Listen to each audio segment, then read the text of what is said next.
Who really rules world tennis? Although Jannik Sinner remains at the top of the ATP rankings, Carlos Alcaraz has just delivered a statement of intent that challenges the Italian's supremacy.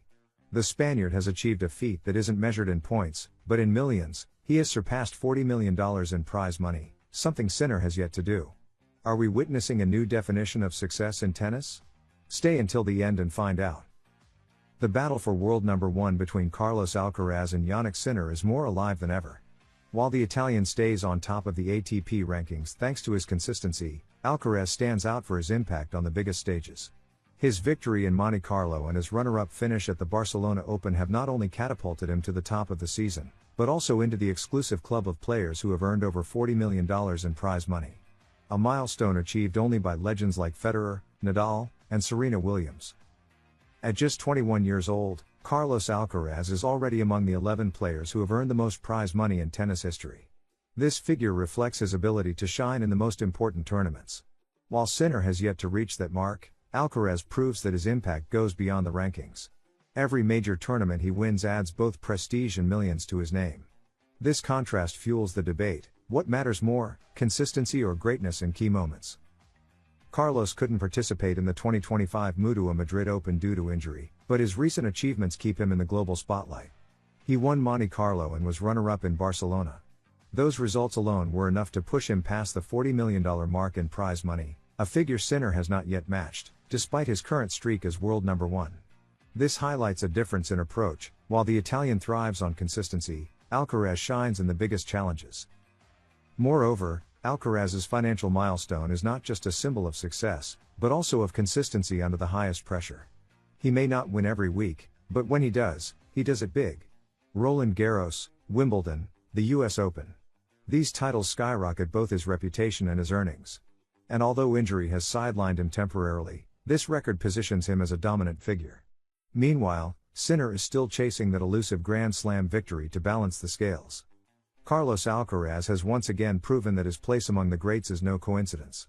His entry into the $40 million prize money club reaffirms him as one of the most influential figures in modern tennis. Although Jannik Sinner leads the rankings, the Spaniard leads in the decisive moments. This new milestone not only sets him apart but also fuels his rivalry with the Italian, promising an exciting future for tennis fans. Can a champion combine glory on the court with party nights? Carlos Alcaraz, one of the brightest prospects in world tennis, is once again at the center of debate following the release of his Netflix documentary. Although his rise has been meteoric, his lifestyle has drawn criticism, even from fellow players like Roberto Bautista. Is Alcaraz sacrificing his future to live in the moment? Stick with us and discover all the details of this new controversy shaking Spanish tennis. Carlos Alcaraz couldn't compete in the 2025 Mutua Madrid Open, but his presence has been felt more than ever.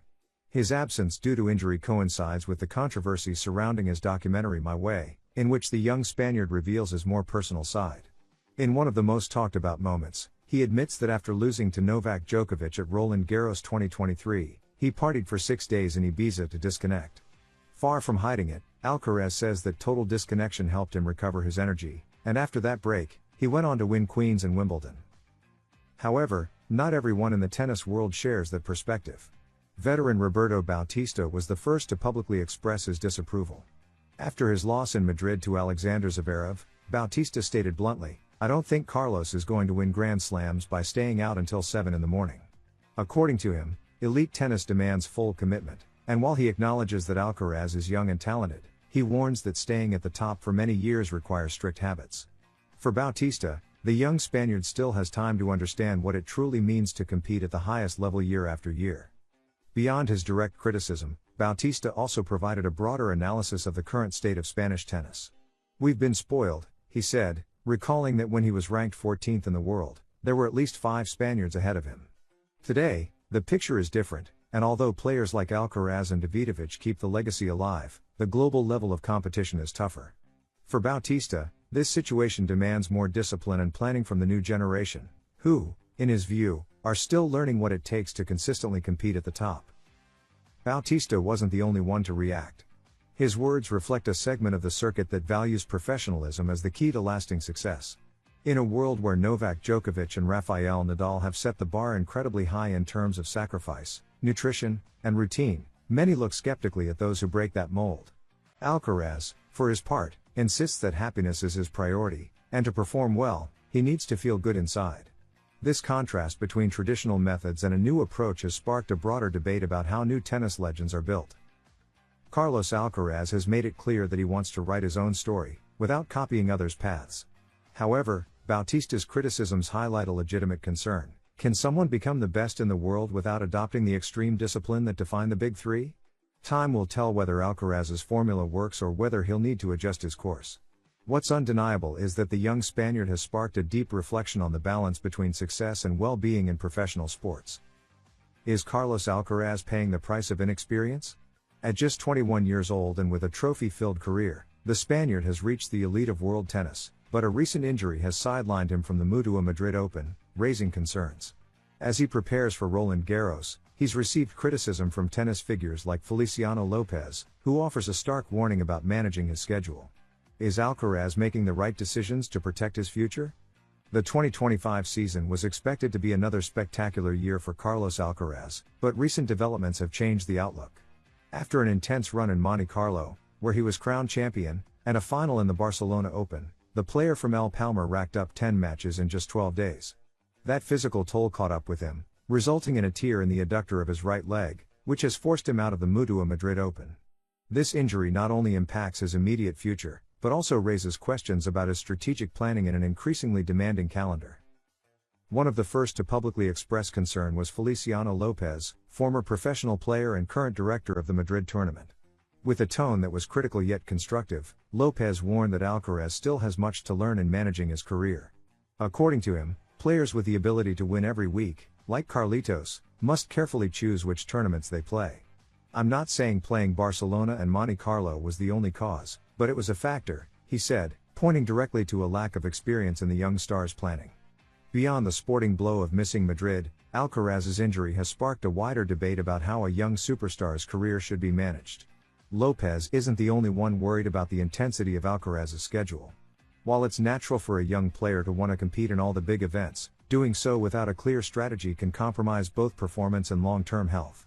And when the goal is to sit at the same table as Nadal, Djokovic, or Federer, every decision matters. The current goal is clear: to be in top condition for Roland Garros. After winning the Paris tournament in 2024, defending the title is an absolute priority for Carlitos. He himself has tried to reassure his fans, stating that the injury is not serious and that he hopes to be fully recovered in time. However, his participation in the Rome Masters 1000 is also in doubt, which could limit his clay court preparation ahead of the year's second Grand Slam. What's at stake is not just a trophy, but his place at the top of the world rankings.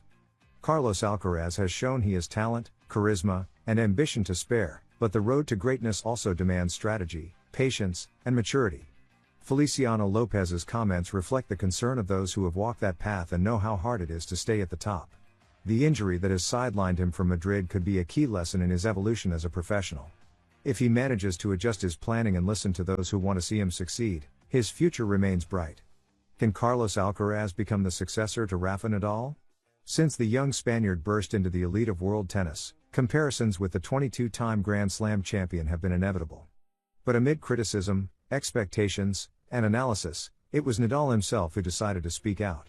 In a recent interview, the Mallorcan not only addressed whether this comparison could affect Carlitos, but also made a powerful prediction about his future.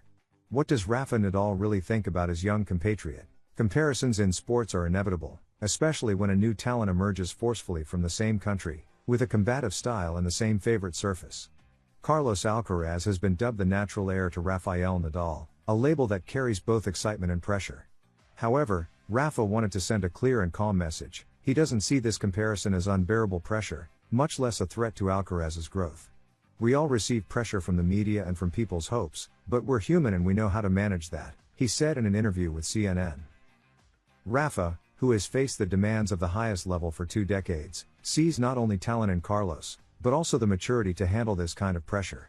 I don't think dealing with pressure is a big problem for Carlos, he stated. For Nadal, Alcaraz's environment plays a key role in maintaining his emotional balance and competitive focus. He's a great player and has a great family behind him, he emphasized. His words reflect respect, admiration, and confidence towards someone who has already won 4 Grand Slams before turning 22. But the most striking part of Nadal's statements wasn't his defense against pressure, it was the strength of his prediction for Alcaraz's future.